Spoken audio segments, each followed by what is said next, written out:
Hello and welcome, I'm Darren Grimes and this is GBN Originals.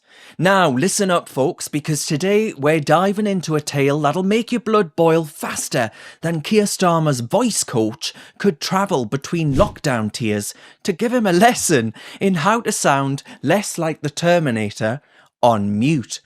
It's a story, my friends, that sums up everything that's wrong with our asylum and migration system. It's like we're the mugs left to tidy up after someone has had their laugh at our expense.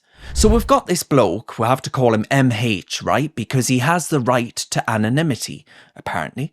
A Pakistani paedophile who's been allowed to stay in Britain despite grooming young girls online. Yep, you heard that right. While his wife was ill with COVID, this charmer decided instead of being a doting husband, he'd prey on kids. Not just once, mind you, but 3 times. He was nabbed by vigilante paedophile hunters in 2022. He admitted his guilt and got an 18-month stretch. But here's where it gets even more ridiculous. Our craven courts think it's too harsh to boot him out. MH appealed his deportation on human rights grounds, and guess what? He won. Of course he did. Because apparently it would be too tough on his kids, who he gets to see for a supervised 12 hours a day. And the judge bought his wife's excuse that she was somehow to blame because she wasn't up for a bit of nookie. Since when does not getting your leg over give you the right to target kids?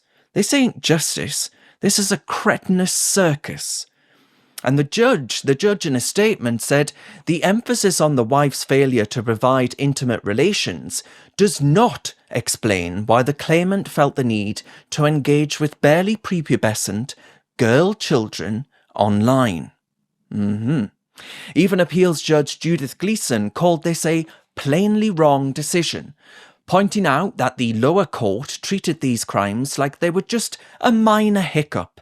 But here we are, with MH free to stay on the sex offenders register until 2032. He's like a ticking time bomb, isn't he? Shadow Justice Secretary Robert Jenrick, he got it spot on when he labelled this case disgraceful.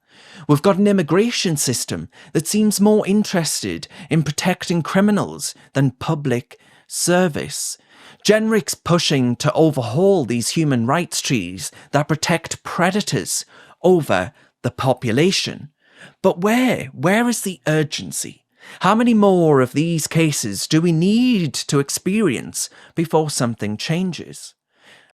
Us blokes hate talking about a little thinning up top, and many of us settle with that balding look, but that wasn't for me, and that's why I went to Elite Hair, the world's leading hair loss clinic, and now I've had over 4,000 new hairs added to this barnet, and very soon I'm going to be rocking some brand new flowing locks, and you can too. So how does it work? Step 1, I sent the team a set of photos of my head. Step 2, I then spoke to one of the Elite Hair staff who looked through my photo submissions and worked out a treatment plan for me. Step 3, Elite Hair then organised accommodation and the treatment. I was at their state-of-the-art treatment centre in Istanbul, and their incredibly kind staff took me through the process, and before I knew it, I was in surgery. Elite Hair and their leading medical experts have specialised in pain-free treatments using the sleep deep method, and they really mean that. I felt incredibly relaxed the whole time, and I haven't felt any pain since. Check out Elite Hair using the link in the description. When you do, Elite Hair will provide you with a free personalised hair analysis. Then you'll join over 100,000 happy patients. Hit that link and start your hair growth journey like I did today. And the Reform MP, Rupert Lowe, straight talking as he is, he's got a simple solution. Deport, deport, deport were the 3 words that he used.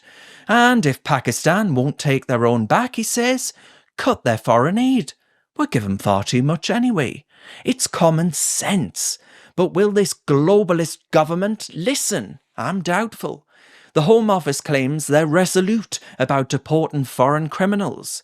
But actions speak louder than words, Yvette Refugees Welcome Cooper. MH is still here, and we're throwing taxpayer money at legal loopholes instead of closing them off. This ain't a failure. It's like they're in on it. Zoom out a bit.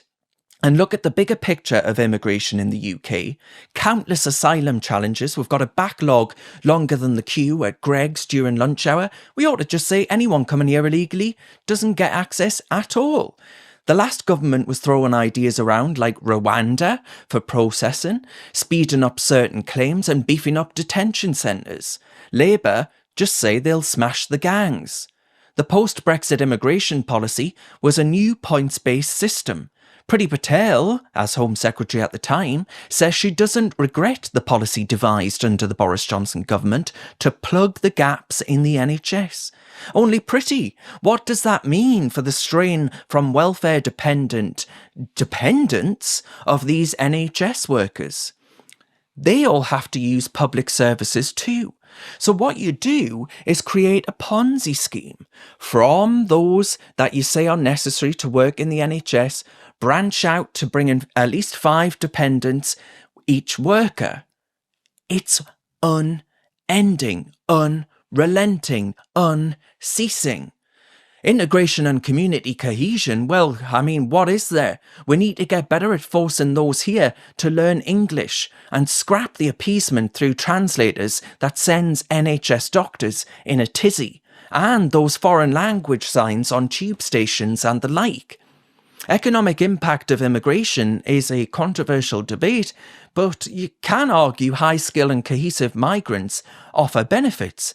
But there is no argument, in my view, about wages and pressure on services from dependents and low-wage workers. On illegal immigration and border control, the channels become more dangerous than a night out in the Toon with too much booze down your gullet.